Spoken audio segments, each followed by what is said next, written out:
Create this resolved attitude of mind. I must liberate all living beings, yet when all have been liberated, verily not anyone is liberated. Wherefore, if a bodhisattva cherishes the idea of an ego entity, a personality, a being, or a separated individuality, he is consequently not a bodhisattva, Subhuti. This is because in reality there is no formula which gives rise to the consummation of incomparable enlightenment. Subhuti, what do you think? When the Tathagata was with Dîpankara Buddha, was there any formula for the attainment of the consummation of incomparable enlightenment? No, a world-honored one. As I understand Buddha's meaning, there was no formula by which the Tathagata attained the consummation of incomparable enlightenment. Buddha said, "You are right, Subhuti. Verily there was no formula by which the Tathagata attained the consummation of incomparable enlightenment." Subhuti, had there been any such formula, Dîpankara Buddha would not have predicted concerning me. In the ages of the future you will come to be a Buddha called Shakyamuni. But Dîpankara Buddha made that prediction concerning me because there is actually no formula for the attainment of the consummation of incomparable enlightenment. The reason herein is that Tathagata is a signification implying all formulas. In case anyone says that the Tathagata attained the consummation of incomparable enlightenment, I tell you truly, Subhuti, that there is no formula by which the Buddha attained it. Subhuti, the basis of Tathagata's attainment of the consummation of incomparable enlightenment is wholly beyond. It is neither real nor unreal. Hence I say that the whole realm of formulations is not really such, therefore it is called realm of formulations. Single quote. Subhuti, a comparison may be made with the idea of a gigantic human frame. Then Subhuti said, "The world-honored one has declared that such is not a great body. A great body is just the name given to it." Subhuti, it is the same concerning bodhisattvas. If a bodhisattva announces, "I will liberate all living creatures," he is not rightly called a bodhisattva. Wherefore? Because, Subhuti, there is really no such condition as that called bodhisattva-ship, because Buddha teaches that all things are devoid of selfhood, devoid of separate individuality. Subhuti, if a bodhisattva announces, "I will set forth majestic Buddha lands," one does not call him a bodhisattva, because the Tathagata has declared that the setting forth of majestic Buddha lands is not really such. A majestic setting forth is just the name given to it. Subhuti, bodhisattvas who are wholly devoid of any conception of separate selfhood are truthfully called bodhisattvas. Section 18. All modes of mind are really only mind. Subhuti, what do you think? Does the Tathagata possess the human eye? Yes, world-honored one, he does. Well, do you think the Tathagata possesses the divine eye? Yes, world-honored one, he does. And do you think the Tathagata possesses the Gnostic eye? Yes, world-honored one, he does. And do you think the Tathagata possesses the eye of transcendent wisdom? Yes, world-honored one, he does. And do you think the Tathagata possesses the Buddha eye of omniscience? Yes, world-honored one, he does. Subhuti, what do you think? Concerning the sand grains of the Ganges, has the Buddha taught about them? Yes, world-honored one, the Tathagata has taught concerning these grain.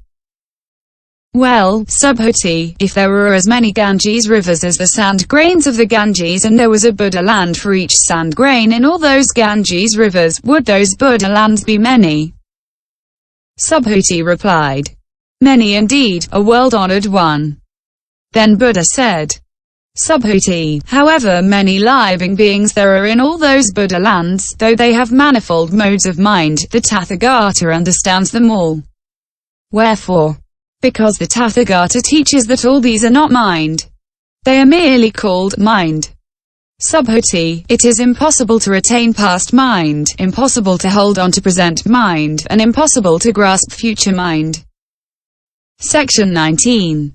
Absolute reality is the only foundation. Subhuti, what do you think? If anyone filled 3,000 galaxies of worlds with the 7 treasures and gave all away in gifts of alms, would he gain great merit? Yes, indeed, world-honored one, he would gain great merit. Subhuti, if such merit was real, the Tathagata would not have declared it to be great, but because it is without a foundation, the Tathagata characterized it as great. Single quote. Section 20. The unreality of phenomenal distinctions. Subhuti, what do you think? Can the Buddha be perceived by his perfectly formed body?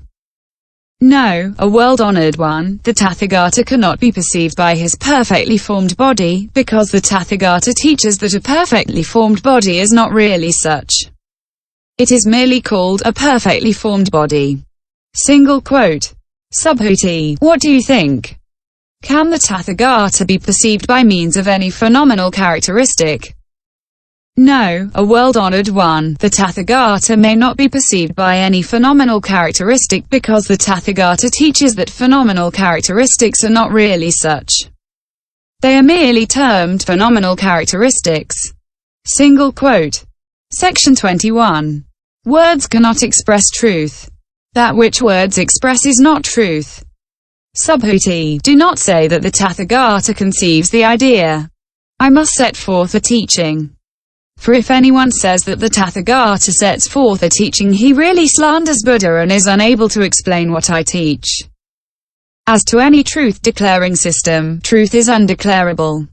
So, an enunciation of truth is just the name given to it. Thereupon, Subhuti spoke these words to Buddha. World-honored one, in the ages of the future will there be men coming to hear a declaration of this teaching who will be inspired with belief? And Buddha answered, Subhuti, those to whom you refer are neither living beings nor not living beings. Wherefore? Because living beings, Subhuti, these living beings, are not really such. They are just called by that name. Section 22. It cannot be said that anything is attainable. Then Subhuti asked Buddha, World-honored one, in their attainment of the consummation of incomparable enlightenment, did Buddha make no acquisition whatsoever? Buddha replied, just so, Subhuti. Through the consummation of incomparable enlightenment I acquired not even the least thing.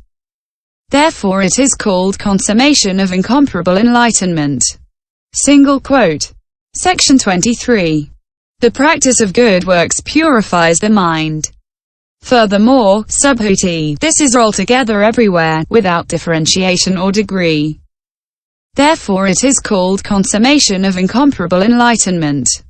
It is straightly attained by freedom from separate personal selfhood and by cultivating all kinds of goodness. Subhuti, though we speak of goodness, the Tathagata declares that there is no goodness. Such is merely a name. Section 24. The incomparable merit of this teaching. Subhuti. If there be one who gives away in gifts of alms a mass of the 7 treasures equal in extent to as many mighty Mount Sumeras as there would be in 3,000 galaxies of worlds. And if there be another who selects even only 4 lines from this discourse upon the perfection of